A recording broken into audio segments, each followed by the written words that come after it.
My husband and I had recently hired a babysitter to help care for our 3 children under 6. Both of us have demanding jobs, and juggling work with parenting had become increasingly challenging. Everything seemed to be running smoothly until yesterday. I walked into our house at around 6 p.m. and was immediately taken aback. There was our 23-year-old babysitter, standing in the living room with her hair dripping wet. Surprised and confused, I asked her what had happened. She explained that one of the kids had spilled milk all over her. I had to take a quick shower because it soaked through my clothes, she said with a nervous smile. The kids were napping, so I made sure they were safe before stepping away. Her words didn't sit well with me. I understand that accidents happen, but I don't think it's appropriate for you to shower in my home, I said, trying to mask my frustration.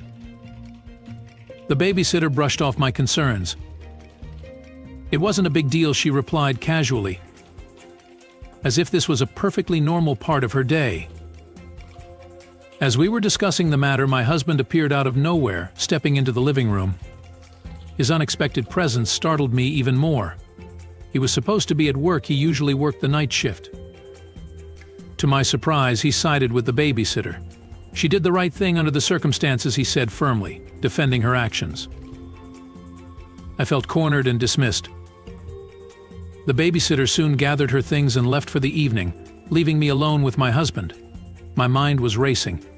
Why was he home? Why hadn't he told me he'd be back early? And why was he so quick to defend her? Something didn't feel right. My instincts screamed that there was more to this situation than met the eye. The next day, before heading to work, I decided to dig out our old nanny camera.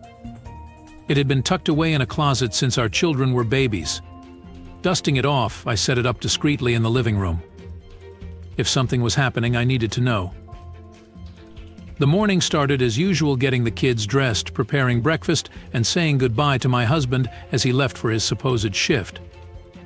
I passed the babysitter on my way out the door, as I usually did, and headed to work. An hour into my day, curiosity got the better of me. I opened the nanny camera feed on my phone. My heart sank as I saw my husband entering the house just an hour after leaving for work. I watched in disbelief as he approached the babysitter. They were chatting, their body language relaxed. There was nothing overtly suspicious, but the mere fact that he had come home without telling me sent a wave of anxiety through me. Tears blurred my vision. My mind raced with questions. Was he hiding something? Were they involved in something inappropriate? I couldn't focus on work. I told my boss I wasn't feeling well and left for home.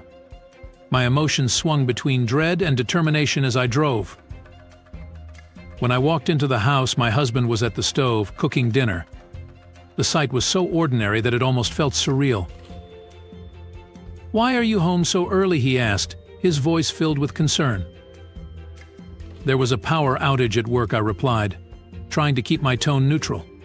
His expression shifted. "Honey, I need to tell you something," he said, setting down the spatula. His voice was heavy, almost defeated. What he told me next turned my world upside down. He confessed that he had been fired from his job a week ago due to downsizing. "I didn't know how to tell you," he admitted, his eyes downcast. "I didn't want to worry you, so I've been pretending to go to work while spending my day's job hunting online." His words stunned me. I had suspected something was wrong, but I hadn't expected this. "What about yesterday?" I asked, my voice shaking. "Why were you defending the babysitter?" He explained that our youngest had accidentally spilled milk on her. She was soaked, and the kids were napping, so I told her to shower quickly while I watched over them, he said. As my husband spoke, a whirlwind of emotions coursed through me: anger, confusion, and unexpectedly, a twinge of guilt. I had jumped to conclusions without knowing the full story. But at the same time, I couldn't ignore the hurt of being kept in the dark about his job loss. "Why didn't you tell me?" I asked, trying to keep my voice steady. "I was scared," he admitted. "I didn't want you to feel the pressure of being the sole provider. I thought I could find another job quickly and spare you the worry." His explanation softened my anger but didn't erase the sting of betrayal. I wish you had trusted me enough to share this with me. We're supposed to be a team, I said, my voice wavering. I know, he said, reaching for my hands. I'm sorry, I just didn't want to disappoint you. I thought I could handle it on my own. I looked at him, seeing the weight of his guilt and fear etched into his face. It wasn't just his job he had lost, it was also a piece of his confidence and pride. The next morning I asked the babysitter to come in early so we could talk. I needed to clear the air with her and address the events of the past 2 days. When she arrived, she looked nervous, clearly sensing the tension. Is everything okay? She asked cautiously. I owe you an apology, I began. I overreacted yesterday, and I let my frustrations get the better of me. I shouldn't have made you feel uncomfortable in our home. Her shoulders relaxed as she nodded. Thank you. I understand why you were upset. It was a strange situation, and I'm sorry for any trouble I caused. We appreciate the care you've shown our kids, I added. And I'm sorry you were caught in the middle of something that wasn't your fault. Her expression softened, and she smiled. Thank you. I love working with your family, and I'm happy to help however I can. The conversation was a relief, and it felt like a step toward restoring normalcy.